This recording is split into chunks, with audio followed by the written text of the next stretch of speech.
The Hadean Eon. Steaming hot, cratered, and miserable. The perfect place to be. The Hadean Eon was the first period of Earth's geologic time. It lasted roughly 600 million years, from 4.54 to 4 billion years ago, and was the farthest from present Earth that you could possibly get. Even though it was not the best place to live in, it did add its share of significant changes to the planet. The two most notable things that happened were one, water formed on Earth, and two, it saw the formation of the moon. This video will be starting an ongoing series where we talk in detail about different segments of Earth's history, from the start all the way to the present. But keep in mind, in this period, no life exists yet, so all the evidence I'm going to show you is based on the rocks.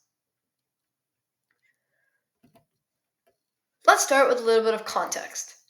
The Earth is divided into many segments in geologic time, which is basically Earth's 4.54 billion year old history. The smallest division are called ages.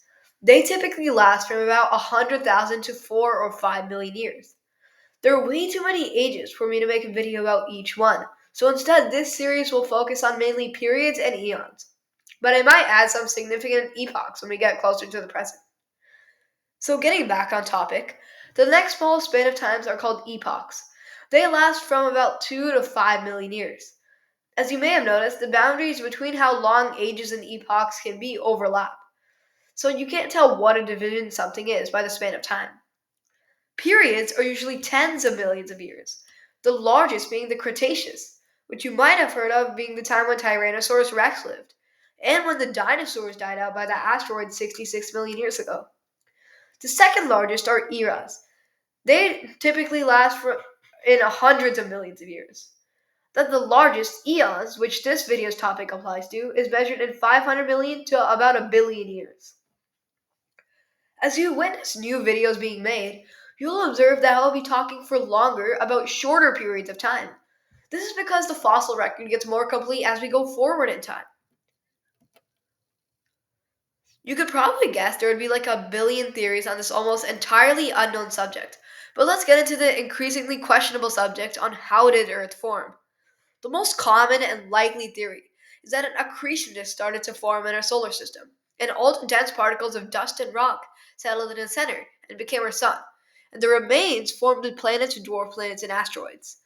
At the time, it was a newborn Earth and will face a lot of hardships throughout its future life. It probably looked like the underworld from Percy Jackson in Greek mythology. That gave this eon its name, the Hadean, after the Greek god of the underworld, Hades. This eon, as I mentioned in the introduction, the Hadean Eon saw the formation of the moon. This happened because a planet called Theia rammed into Earth. Some of its mass was just added to the giant ball of rock and lava we call Earth, but the rest formed a temporary ring around the planet. I should also probably mention that this is what scientists theorize about how Earth rotates in a 23.4% on its axis. Soon after, all the debris from the collision formed the moon. Before the moon, all those comets that were bombarding Earth started becoming more and more continuous. This might sound like a bad news for us, and it would be if we were actually there to see it happen. But the everlasting long-term changes of this would change our perspectives on life forever.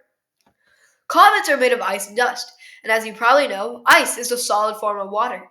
So when the comets bombarded Earth, the ice would get melted by the scorching 446 degrees Fahrenheit or 230 degrees Celsius into liquid water.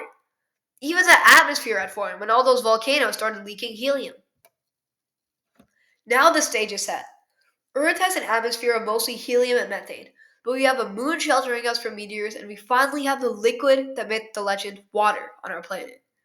As we leave our infant Earth starting to cool down, the doors open for life to evolve.